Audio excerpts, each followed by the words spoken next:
मेरे प्यारे साथियों, स्वागत है आप सभी लोग के यहाँ से। फिजिक्स के ऐसे 10 सवाल करने वाले हैं जो आपके बोर्ड एग्जाम के लिए बहुत ही इंपॉर्टेंट होगा और इन सवालों को आप लोग को आज के इन्हीं क्लास में हम याद करवा देंगे। यानी आप लोग को अलग से एक्स्ट्रा समय देने की कोई जरूरत आप लोगों की नहीं है। आप लोग का यही अकेले जो क्लास है आप लोग के पूरे 10 क्वेश्चन को अच्छे से आप लोग को याद दिला देगा। तो आप लोग यहाँ से रेडी हो जाएंगे। जो आप लोग नोट्स बना रहे हैं, नोट्स बनाने के लिए आप लोग तैयार हो जाइए।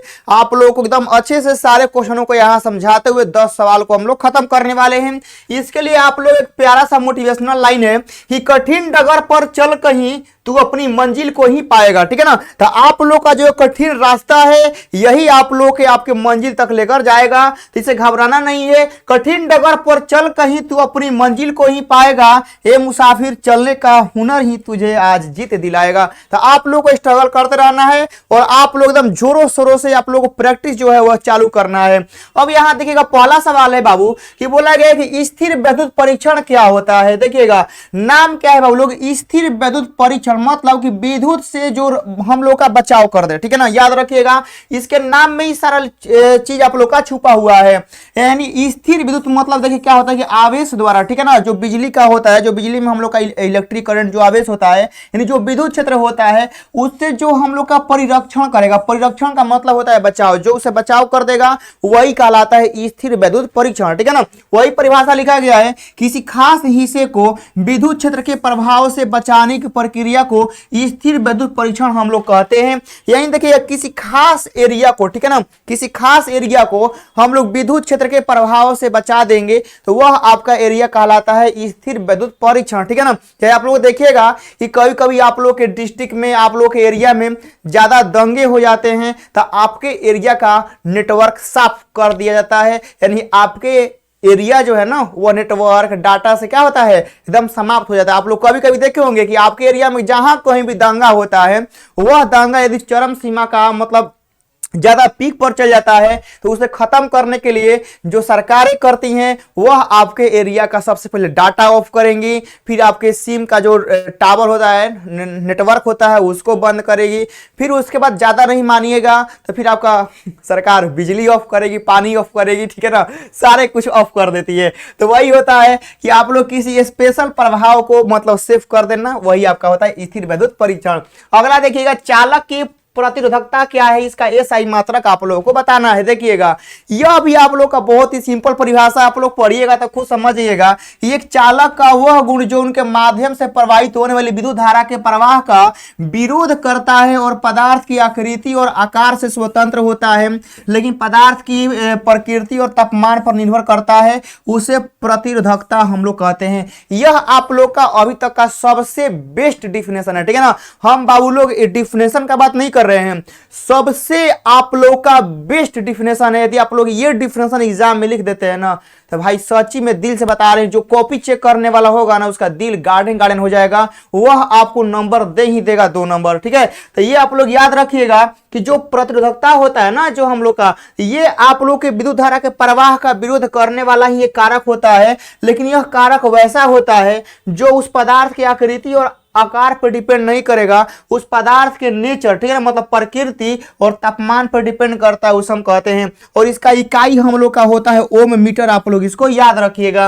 अगला देखिएगा शक्ति गुणांक से आप लोग क्या समझते हैं, तो ओमीय प्रतिरोध R और प्रतिबाधा Z का अनुपात ही शक्ति गुणांक होता है। यानी शक्ति गुणांक का फॉर्मूला होता है cos फाई और cos फाई का फॉर्मूला होता है R/Z। तो आप लोगों को यह याद रखना है। ठीक है ना, शक्ति गुणांक होता है cos फाई, यानी प्रतिरोध और प्रतिबाधा का अनुपात ही शक्ति गुणांक कहलाता है। अगला सवाल देखिएगा कि आप लोगों को इसी तरह के यदि सारे चीज चाहिए, आप लोग इस तरह के सारे ऑब्जेक्टिव, सब्जेक्टिव, 5 नंबर या, ठीक है ना, आप लोग प्रत्येक सब्जेक्ट का आप लोग चाहिए जिससे आप लोग बोर्ड एग्जाम में 450 प्लस नंबर आप लोग पार करना चाहते हैं, तो आप लोग को हमारा एटम बम लेना होगा। इस एटम बम में आप लोग को वही कंटेंट दिया जाएगा जो डायरेक्ट बोर्ड एग्जाम में आएगा। ठीक है ना, यानी आप लोग फालतू चीज आप लोग मत पढ़िए। अब आप लोग वो पढ़िए जो डायरेक्ट बोर्ड एग्जाम में आएगा, ठीक है ना। तो बोर्ड एग्जाम में जो क्वेश्चन आएंगे, जो स्पेशल वीवीआई, ठीक है ना, एकदम इंपॉर्टेंट क्वेश्चन है, वो आप लोग के एटम बम में सारे दिए गए हैं, तो आप लोग वहां से पढ़िएगा। क्रांति कोण और अपवर्तनांक के बीच में संबंध लिखना है। देखिएगा हम कितना बार आप लोग पढ़ाए हैं बबुआ लोग कि जो आप लोग का अपवर्तनांक होता है, ठीक है ना, यह आप लोग के क्रांति कोण के व्युत्क्रमानुपाती होता है। आप लोग बहुत बार पढ़ाए हैं, चाहे आप लोग हम ऐसे भी पढ़ाए हैं कि बबुआ लोग जो क्रांति कोण होता है साइन थीटा सी होता है, यह आप लोग पदार्थ के अपवर्तनांक के व्युत्क्रमानुपाती होता है। यानी आप लोग यहां से यह कह सकते हैं कि अपवर्तनांक और क्रांति कोण एक दूसरे के व्युत्क्रमानुपाती होते हैं। आप लोग को यहां से लिख देना है, ठीक है ना। ये सारे चीज आप लोग हम यहां पर लिख दिए हैं। 5वां नंबर, प्रतिचुंबकीय पदार्थ के दो गुणों को लिखना है। देखिएगा जब किसी प्रतिचुंबकीय पदार्थ को चुंबकीय क्षेत्र में स्वतंत्र रूप से हम लोग लटकाते हैं तो यह चुंबकीय क्षेत्र के लंबवत हो जाता है, ठीक है ना। यानी प्रतिचुंबकीय पदार्थ को यदि चुंबकीय क्षेत्र में हम लोग रख देंगे ना तो वो लंबवत हो जाता है, ठीक है ना। ये आपका कंडीशन है। फिर दूसरा का, प्रतिचुंबकीय पदार्थों की आपेक्षिक चुंबकशीलता एक से थोड़ी कम होती है। एक से थोड़ी कम होने का मतलब यह मत समझिएगा कि माइनस में चल जाएगा, नहीं।